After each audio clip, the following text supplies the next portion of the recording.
Hi, I'm Dana Clark. I'm a therapist at Sheddon Physiotherapy and Sports Clinic, and today I'm going to talk to you about what to do when you first sprain your ankle. Unfortunately, ankle sprains are a very common occurrence with an active population. It can happen when you're walking and you're not paying attention and you step on something, and it can happen as simply as playing soccer and catching your toe or not stopping properly and going too far over. So the mechanism of injury when we're talking about an ankle sprain is such that the person steps and all the weight goes on the outside part of the foot. You can also do it by, if you're running, toe picking and then going over so that all the weight comes down on the outside part of the ankle. What will happen when you go too far is that the ligaments, there are two major ones that sit in this direction, will get pulled as you go over and they can tear.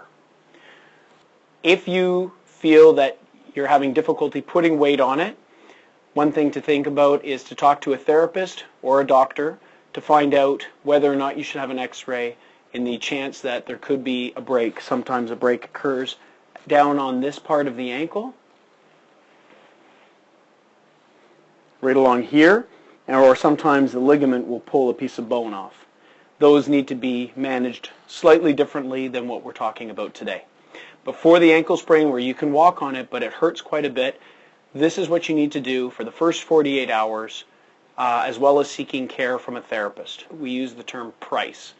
P for protection, R for rest, I for ice, C for compression, and E for elevation. So with this individual who's just sprained their ankle and can walk and there's no concern about a fracture or no immediate concern about a fracture, what we're going to do is we're going to protect the area. Let's get you to up and sitting on the bed, please. And if you can come back here a little bit. So protecting it can go from putting a brace on, putting a sleeve on, taking the weight off, or wrapping the ankle. What we can do is we can get the person back. Let's lay on your back.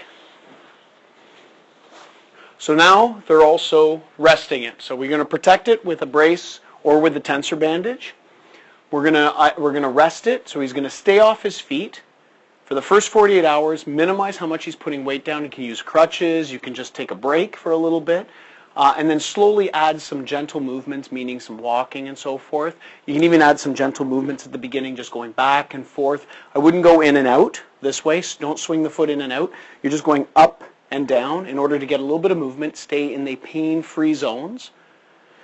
You want to elevate it. Now you can use a chair upside down or you can use stacked pillows, but you want to bring the area that's affected, in this case the ankle, above the person's heart. The heart pumps blood, and what you're trying to do is create a gravitational pull downward in order to help that motion of the fluid out of the ankle and into the rest of the body. So that's the elevation. Here we have a bed. We're just going to raise it. Pardon the noise.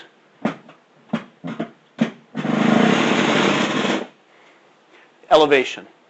So now we have rest, we've had protection, we've had rest, we're talking about elevation. Now the ice and the compression can go together. So for the first 48 hours you want to ice on a regular basis.